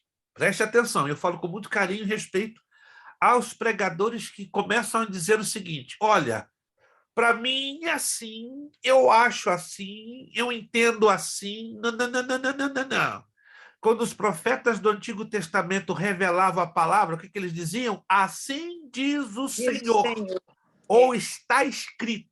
Ou essas duas frases, querem anotar? É a maior autoridade interpretativa da própria Bíblia. Quando nós lemos assim diz o Senhor, ou assim está escrito. Fora disso, a interpretação não passa de mera especulação humana. Mas o pastor fulano entendido nisso e aquilo, mas ele usou o quê? Assim diz o Senhor ou assim está escrito? Não, ele usou aquilo que ele achava, então esquece. Pastor, vou pegar um conselho que o meu pai me dá, vou trazer para os irmãos aqui também que traz a palavra. Meu pai sempre me dizia: nunca leve para o altar dúvidas, sempre leve certezas que estão escritas. Aí está. Meu pai sempre me dizia. E é um princípio muito simples, né? Leve para o altar nunca dúvidas, e sim certezas. E para termos certeza, nós temos que o quê? Não apenas ler, mas examinar as Escrituras, como Jesus nos ordena lá em João 5,39. Eu quero concluir o seguinte, gente: examinar a Escritura não é uma tarefa fácil. Eu, na semana retrasada, comecei, para a glória do Senhor, a 4ª vez na minha vida, eu comecei a estudar a Bíblia. A 4ª. 53 anos e a 4ª vez. A 3ª vez eu levei 26 anos estudando a Bíblia. E cheguei à conclusão: não sei nada. Estou aprendendo, estou no caminho, estou igualzinho a vocês, estamos juntos, aprendendo juntos, para chegarmos aonde Deus quer para a glorificação do seu nome. Para terminar, irmã Márcia, tem alguma pergunta, alguma dúvida? Mas a chave da hermenêutica é Cristo, né? A chave da hermenêutica está dentro da Escritura. Cristo colocou isso na Escritura. Não só o Cristo, o Espírito Santo. O Espírito Santo. Ele com todo esse código à disposição. O problema é que nós não examinamos. Quando examinamos, fica tudo claro. É tudo uma questão. Ele deu a ordem. Examinai. Você examina? Amém. Não examina? Nunca vai descobrir. Por isso que a grande maioria, quando eu falo com tristeza, dos pastores ficam numa completa ignorância, uma completa perdição, porque eles não atendem o que o próprio Cristo ensinou. Examinai.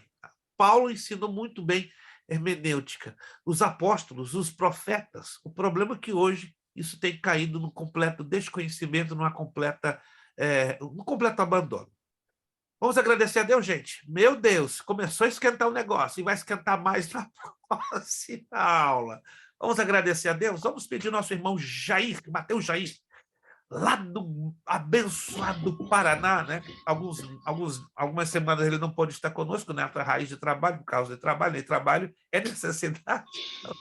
Que Deus possa colocar nos lugares nessa questão do horário de trabalho, mas que nosso irmão não perca o seu trabalho, pelo amor de Cristo, que continue tendo muito trabalho e muito abençoado no poderoso nome de Jesus. Nosso irmão Mateus Jair nos despedindo com uma palavra de oração. Amém. Senhor, meu Deus, Senhor Pai, nós te agradecemos, Senhor, por mais uma aula, por mais uma vez estarmos aprendendo sobre a tua palavra, meu Pai. Senhor, que o Senhor venha estar abençoando as nossas vidas, abençoando nossas famílias, meu Pai, nossas casas, e nos dando entendimento sobre a tua palavra nesta matéria, meu Pai, que é tão importante para termos a correta interpretação da tua palavra, Pai. Nos ajude, meu Deus, nessa árdua missão. Nos ajude, meu Pai, a interpretarmos a tua palavra corretamente. Sabemos da necessidade disso nos dias de hoje. Sabemos do quão importante essa matéria é, meu Pai, para estudarmos e entendermos a tua palavra, Pai. Abençoe, meu Deus, a vida do pastor, que o Senhor está dando a ele cada dia mais sabedoria, graças, Pai, entendimento, meu Pai, para conduzir as aulas. Abençoe a vida de cada irmão, meu Pai, que se encontra conosco nessa turma, meu Pai, das quartas-feiras. Que o Senhor venha estar nos guardando, nos iluminando a nossa mente, meu Pai, para entendermos as Escrituras, meu Pai. Em nome do Senhor Jesus Cristo, nós te agradecemos. Amém. Amém. Não se esqueçam de olhar as postagens, vamos postar sobre a Bíblia e outras informações importantes que vão ajudar vocês sobre a hermenêutica e a exegese. Nosso lema: seriedade. Seriedade. Compromisso. Compromisso. Disciplina. Disciplina. Seriedade. Seriedade. Compromisso. Compromisso. Disciplina. Disciplina. Seriedade. Seriedade. Compromisso. Compromisso. Disciplina. Disciplina. É necessário que ele cresça. É necessário que ele E cresça. que eu diminua. É necessário que ele cresça. E que eu diminua. É necessário que ele cresça. É necessário que ele cresça. E que eu diminua. E a Deus damos o quê? A honra, a glória, e o poder. Deus os abençoe. Ótima noite, ótima quarta, ótima semana e até a próxima quarta, se Deus quiser. Não se esqueçam de ler as páginas e fazer os exercícios. Próxima aula, a Copa da Moreira vai ser sacudida pelo poder da palavra nos nossos corações. Muito obrigado. Deus os abençoe em nome de Jesus. A paz do Senhor a todos. Ai, Senhor.